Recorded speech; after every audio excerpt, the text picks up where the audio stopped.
Hi folks, this is Vent with Dad's Gaming Addiction, and today we're going to quickly review The Game of Life 2.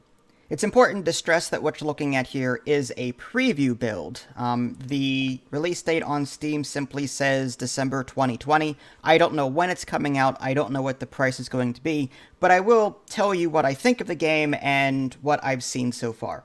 So, what is The Game of Life 2? Well, if you've played The Game of Life, then you'll be right at home with this. You're still spinning that wheel, and you're going to get a value between 1 and 10, and you're going to be moving your little peg around the board, trying to earn money, and ultimately win the game. So, I gotta say, I actually really enjoyed this one. I have not played The Game of Life since I was a little kid. Yes, I have over 500 board games in my closet, but I don't own The Game of Life. Again, I played it over a friend's house as a kid. And I like the new style in this Game of Life too, in the sense that it's not just about earning money. Yes, money is important in this game. That does convert into points. However, you also earn points for life goals that you achieve. There are 3 different life goals. There's knowledge, happiness, and wealth. And you're going to be earning points toward all 3 of these life achievements. And you even get bonus points at the end of the game should you have a majority bonus. So you get like so many points for each happiness that you have at the end of the game, so many points for each wealth that you have at the end of the game, and then at the end of the game, if you have the majority, then you also get some bonus points. So in addition to money, you're also aiming to get some of these life goals. Throughout the game, you're going to be landing on action spaces that might say, either earn 1 happiness for free, or maybe pay $100,000 to get 2 happiness, or something like that. So you'll be given options from time to time on, how you can possibly earn more. Now, like the Game of Life, you start off with a decision. Do you want to take a job now, or just take the easy way and starting your life, or do you want to try and gain some education first with the chance of getting a better job? In this game, you're going to choose between one of 2 jobs no matter which way you go. So if you go the easy way and skip education, you'll get 2 choices that aren't so great, but you'll start earning money whenever you pass the salary space.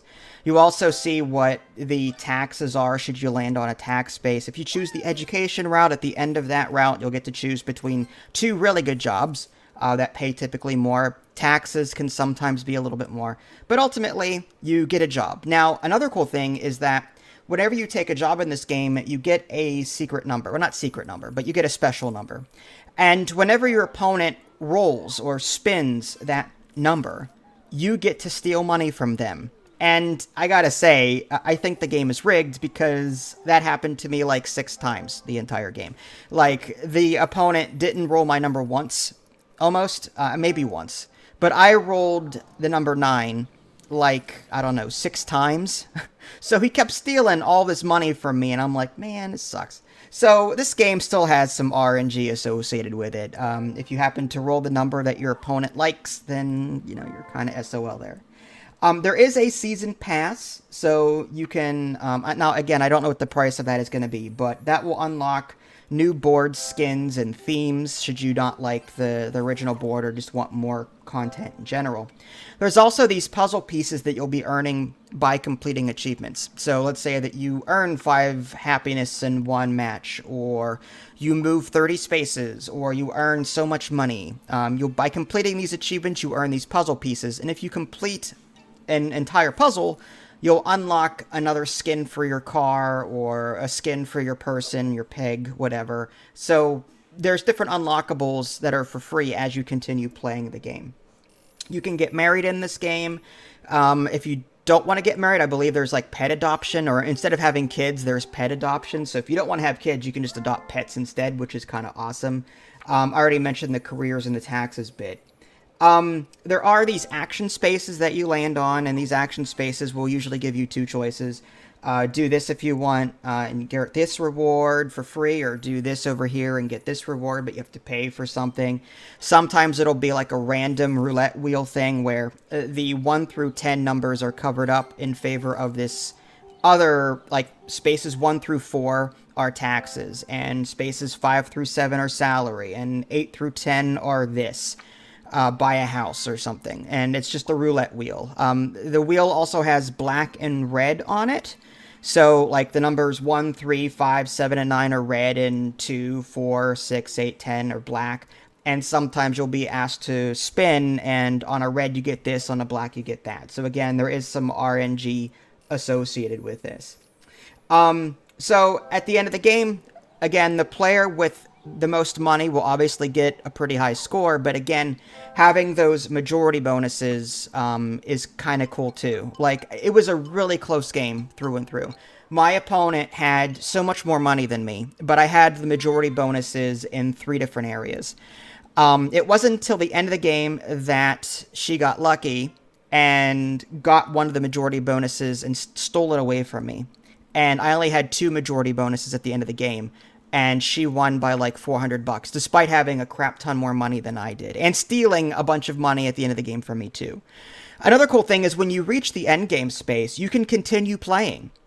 You can choose, all right, do I want a chance to earn more money or earn more life goals?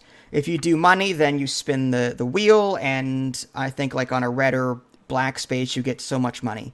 If you choose the life goals one, you can choose between like 2 different life goals, assuming that you spin well. So that'll give you the ability to try and get those majority bonuses before everyone else gets to the end of the board. So I gotta say, like, even though the Game of Life 2 is still heavily RNG and what you roll, or spin, I should say, I like the added, majority bonuses, and it's not all about money, and there's that special number that players get to spice things up. So this game definitely adds more rules to make the game more fun, and the action spaces are cool too. There's even house buying in this game. You buy a house, and then later down the line, you'll have the chance to sell it for a higher price. You've got this let's make a deal thing where there's 6 envelopes, you pick one, and you can either keep that number or you can keep going. And if you keep going, whatever the new number is, you have to either keep that or throw that away. But you only get to pick 3 of the 6 envelopes, and you have to choose the one that you have right then and there, or give it up for the next envelope. So, like, there's these little mini games that will pop up from time to time. So, yeah, I think this is really good. The Game of Life 1 digital is on Steam for roughly $5. If this game ends up being like $30-$40, then I would say no, it's not worth it. Yes, there is pass and play. Yes, there is online play. Yes, there's computer opponent play. But I would say this is like a $10-$15 game, and I like it. It's fun for what it is. Again, the RNG, I hate it. But at the same time, this is meant to be a casual, family-friendly game, and it is. So if you're looking for a digital Game of Life version to play with the family or online friends, I would say give this one a look. If you guys haven't already, subscribe to me on Twitch and YouTube. That way you can stay up to date with any new content I'm going to publish. This is Vince. Thanks for watching, and I'll catch you next time.